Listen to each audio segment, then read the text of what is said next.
You're watching Explore Tulsa.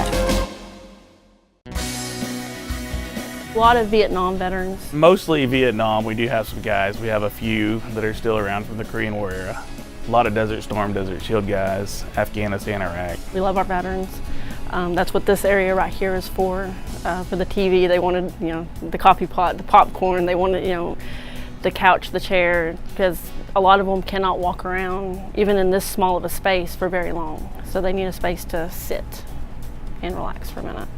It's almost a friendship type bond. They come in and they really don't come in with a purpose. They come in to spend time and see and touch things that are old, stuff that they may or may not have used.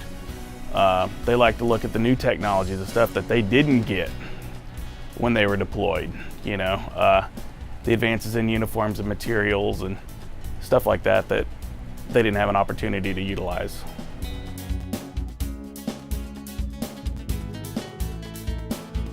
The Army's catalog of equipment is so vast that it's taken us literally the last 7 years to get familiar with the product and the gear and the branches of service they're affiliated with. We get in stuff all the time and we're like, what does this belong to? We've got boxes of spare parts of just pieces of this belongs to something. So it's kind of, and then we get that one piece in and we're like, holy cow, we can complete this now. Now we know what this is. We like a lot of World War II. That was his favorite time period, so we're trying to bring in a lot of World War II. We have a lot of veterans that love that kind of stuff. We have a lot of the stuff from Vietnam, just kind of all over. We've got comic strips from World War I that are complete books that are just so scarce. It's really cool to see something like that in the flesh. We pretty much find them all over. Some of them, the customers bring them to us. We go to auctions online, and then on the weekends we travel around and find stuff. A lot of these artifacts that we come across are just dumped basically on us. They just have no desire for it. And that's, if you look at that in the bigger picture and you're like, how much of this stuff's gone in the trash?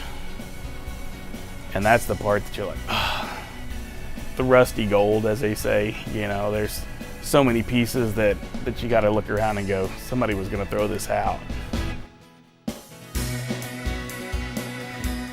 It's me, my husband, and my 17-year-old son. It was me and Tanya forever. Keaton really kind of distanced himself from it, but more and more he's kind of pulled into it. But he's really shown his worth here of late. He's really starting to take stride in what we do. Starting to pay attention and learn the inventory and learn what things are and what they go to. If he doesn't know, he's not afraid to ask. Daniel brings the experience as far as the military. He's available if I have any questions, stuff like that. He does a lot of the research on the materials, and I run the front counter. But working alongside each other, we get along most of the time, and that's what's great, is that we were able to fashion our lives into this.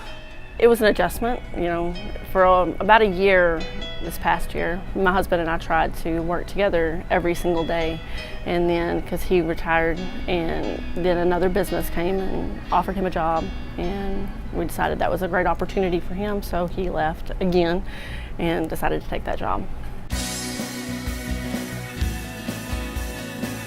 The old Army surplus stores have kind of gone away, and what we wanted is real surplus, and that's what we've really kind of moved this business towards, is strictly surplus. This is our second location in 5 years. We doubled our space a couple years ago. We do have less than a year left on this lease, and going forward we would like a bigger space, but we can't go far, if that makes sense.